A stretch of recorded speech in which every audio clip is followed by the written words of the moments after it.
Ելնելով դեկտեմբերի 7-ին, թեկուզ և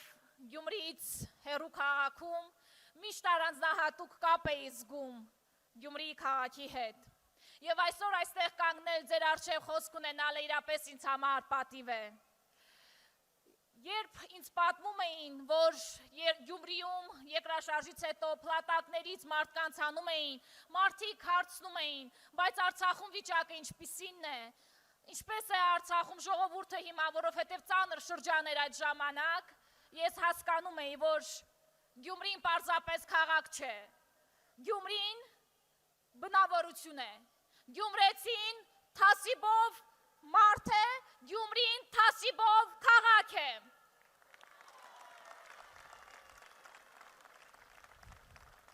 Գյումրին շատ ծանր օրեր է տեսել, երկրաշարժ, կորուստներ, արտագաղթ,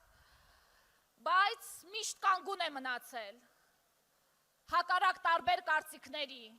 քանի դուռ է փակվել, ինչքան ընտանիքներ են բաժանվել այս արտագաղթի պատճառով, ինչքան մայրիկների Արցախում ասում են, երբ մեկին շատ ես կարոտում, ասում են պրոշը ճաքում է կարոտից, ինչքան մայրիկների պրոշ էր ճաքում իրենց տղաների համար, ովքեր որ հեռվում աշխատում էին։ Մենք ասում ենք, որ փոփոխությունների ժամանակը եկել է, փոփոխությունները գալիս են Գյումրի և Գյումրին ընտրում է փոփոխությունը։ Փոփոխության համար երեք, փոփոխության համար երեք։ Սիրելի գյումրեցիներ, դուք միշտ ձեր խոսքը ասել եք շատ հստակ, անկոտրում և առանց վախի, և ես հավատում եմ, որ դուք ընտրելու եք խոսելը և ոչ թե լռելը, և դուք ընտրելու եք գնալ հանուն ուժեղ Հայաստանի, հանուն ուժեղ ապագայի, որը կարող է բերել Սամվել Կարապետյանը։ Մեզ անընդհատ համոզում են, ասում են թույլ ենք, փոքր ենք, էս ենք, էն ենք, բայց մենք ընտրում ենք չհարմարվելը,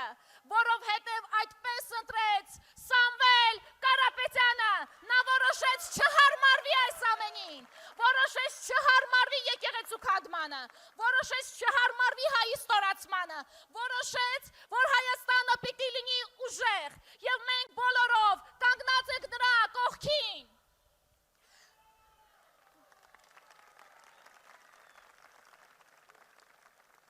Սիրելի գյումրեցիներ, մտածում եմ ես մասին պատմել թե չէ, բայց կպատմեմ շատ կարճ։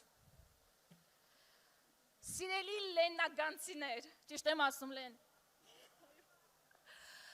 երբ որ նախորդ անգամ եկել էինք այստեղ, շատ ջերմ ընդունելության էինք արժանացել մեր շատ սիրելի Ռուբենի շնորհիվ նաև, մենք ոգևորված էինք այդ ամենով, ավտոբուս էինք նստել, հետ էինք վերադառնում, մենք բնավորություն ենք միշտ ավտոբուսում քննարկում ենք ոնց անցավ, ինչպես անցավ, ես էլ էի շատ ոգևորված,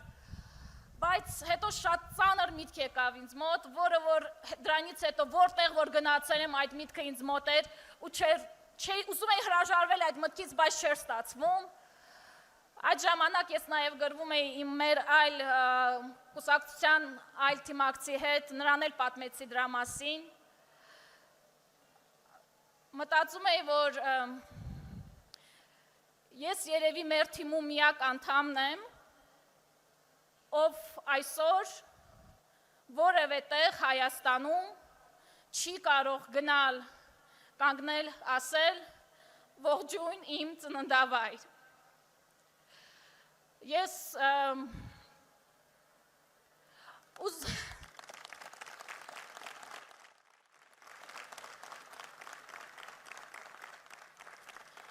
և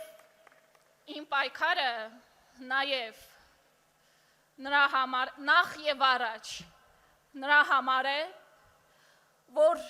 իմ թիմում և այստեղ